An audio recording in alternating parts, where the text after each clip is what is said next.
Wall Test 5 by PowerTech 4051.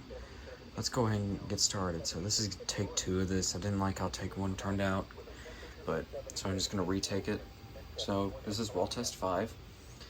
Use a Simplex 4006 again. And there's the current date and time. It's 10:07 in the morning, or now 10:08. And it's May 18th, 2024. For initiating devices, we have the EST SIGA 278, which I converted from addressable to conventional. I probably threw away the addressable module, but who cares? Going up here, these two are the same. The Simplex LED is light and the Wheelock VL1 remote light. For NAC right here, I have the Wheelock CH70 up. Yes, the CH70 up, and CHDF1 sitting right here. So I got the CH70 up, and I think I have it turned down a bit because once I was doing a system test with both this and the CHDF1, and this thing drowned out the CHDF1 somehow. But whatever. Maybe when I take it down again, I'll turn it back up. But going up above, we have the System Sensor Spector Classic Chime Strobe, the CH24MC, and that's actually wired up to something different. So we're doing something pretty cool now. Now first, you may have been you may have been hearing the little voice. Do you hear it?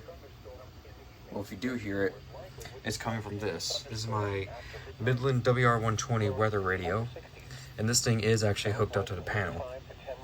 So right now I have it scrolling through the weather. I'll snooze it for now, so it's not too much of a distraction. But this thing is actually wired up to the panel, and you'll see how I have it done right here. But first, let's do a quick fire test. So with the SIGA 278, lift and pull.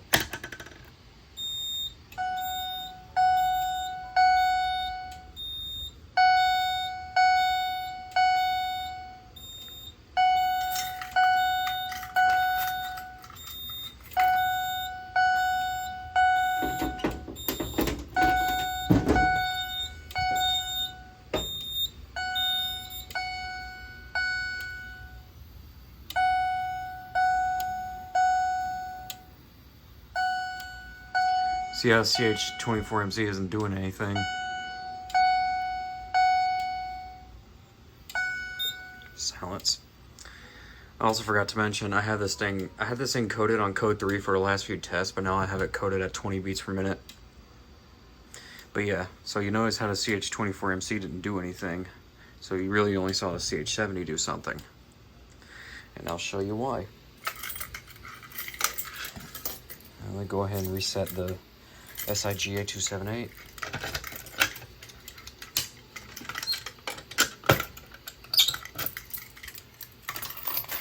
And we'll reset the panel. So the way this thing is hooked up is these newer weather radios right here all have a little jack in them. Here's my other one. Here's my other weather radio right here. Some of them have a little jack that's called an external alert. And what that would be is that you plug in something as an external alert, like a beacon light or something, mostly for really for anything really, because these things run off of, I think, 12 volts DC, and they can run on battery backup. So this thing's running off the batteries because the AC jack doesn't work on it. So I have the other day I got these auxiliary jacks right here, and they both have focus. They both have a positive and negative terminal, or not terminal, wires on the other side of them. So using that, I put one of them, I plugged it into WR120, ran it up to the panel, and it's running on zone 4. And the way I have zone 4 programmed is, I'll show you. Zone 1, zone 2, zone 3, zone 4, right here. See, I have zone 4 programmed as a supervisory zone, but I have it named as weather alert. And then I have NAC 1, which is the Spector Classic Chime, also set to be a supervisory NAC. So that means anytime a supervisory condition comes up, the CH24MC will activate. I had this on self-resetting, so this thing might be a little obnoxious, but I'll try to cover my hand over the thing so you can hear the CH24MC.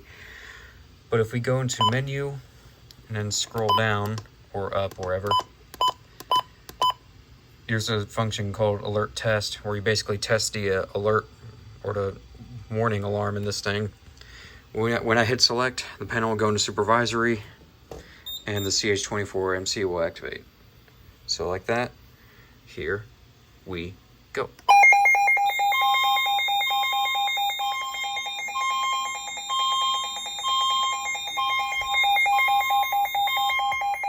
See, weather alert. And if I silence that, the panel self-resets. I did that on purpose because, you know, when it's on a non-resettable, when it's not auto reset, or aka latching supervisory, when it's a latching supervisory, then the panel will not silence the CH24MC. So I didn't want that to be too annoying when I'm like at work and a weather warning comes up, because where I live, I'm in a very weather-ridden area, if that makes sense. I'm in a very, you know, I live by the ocean, so severe weather pops up a lot during the summer.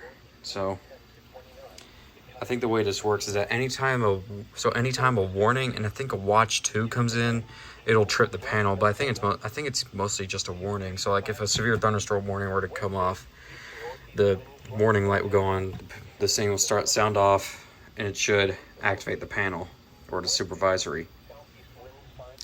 This thing would theoretically, I think this thing would work the same way too if I were to plug it in. But right now I have this one plugged in. So what I might do is, in the future, I might get a box for this thing to put it like underneath the panel so I don't have to sit it right here. And so it doesn't look like a mess right here. So, yeah. That was wall test 5 with the Midland WR120. I'm PowerTech4051. And have a wonderful day, everybody.